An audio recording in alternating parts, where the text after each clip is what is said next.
आज संकष्टी चतुर्थी आहे आणि बऱ्याच प्रमाणात म्हणण्यापेक्षा जे कोणी नॉनव्हेज खाण्यात अट्टल आहेत ते नक्कीच या दिवशी नॉनव्हेज खात नाहीत. म्हणजे 99.99 आपण म्हणू शकतो की जे संकष्टी चतुर्थी, मंगळवार अशा बऱ्याच काही जे गणपतीचे वार वगैरे आहेत किंवा शनिवार आहे, सोमवार आहे, या दिवशी नॉनव्हेज खात नाही. आता हा विषय घेण्याच्या मागचं कारण यामध्ये आहे की आपण सारासार विचारच करत नाही. नॉनव्हेज खाणं किंवा व्हेज खाणं याकडे पाप पुण्याकडे अशा गोष्टीने बघण्यापेक्षा तुमच्या शरीराला काय मानवतं या दृष्टीने तरी बघितलं गेलं पाहिजे. कारण आपण एरवी जे कोणी ह्या दिवशी नॉनव्हेज खात नाहीत ते दुसऱ्याच दिवशी म्हणा किंवा बाकीच्या दिवशी म्हणा असं काही नॉनव्हेज खातात. मग त्यात काय अर्थ आहे मला सांगा. संकष्टीला किंवा मंगळवारी किंवा सोमवारी किंवा शनिवारी खाल्लं नाही तर तुम्हाला पाप लागणार नाही का? आणि बाकीच्या दिवशी तुम्ही खाताय त्यावेळी फार पुण्य कमवता का तुम्ही?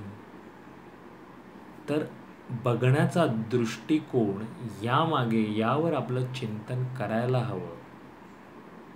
म्हणजेच गणपती तुम्हाला सांगतो का की हो तुम्ही संकष्टी मंगळवारी नॉनव्हेज खाऊ नका, तेव्हा खाल्लं तर तुम्हाला पाप लागेल, मी तुमचा कान कापीन, आणि बाकीच्या दिवशी तुम्ही मन मोकळेपणाने जेवढं हवं तेवढं खा, तेव्हा तुम्हाला पाप लागणार नाही, तेव्हा मी तुमचा कान कापणार नाही, असं सांगितलंय का? तर माझ्या मते तरी नाही. तुम्ही स्वतःच पहा. हा आपलं आयुष्य जगण्यातला विरोधाभास आहे. आपल्याला जे हवं तेच आपण घेत असतो आणि तेवढंच आपण करत असतो. तर हे कुठेतरी थांबलं पाहिजे. आपलं कर्मकांडात्मक म्हणा किंवा ह्या अशा गोष्टींना फक्त पाप आणि पुण्यात बसवलेल्या आहेत.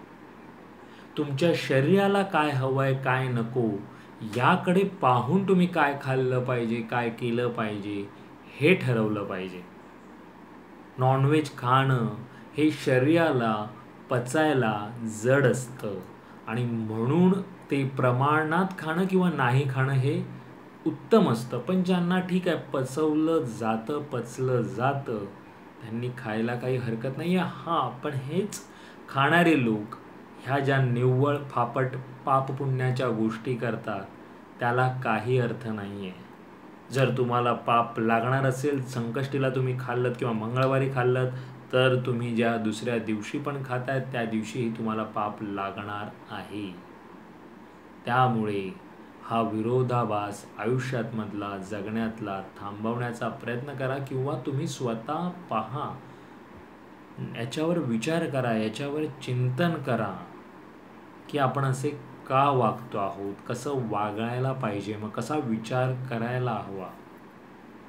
त्यामुळे नक्की याच्यावर चिंतन करा.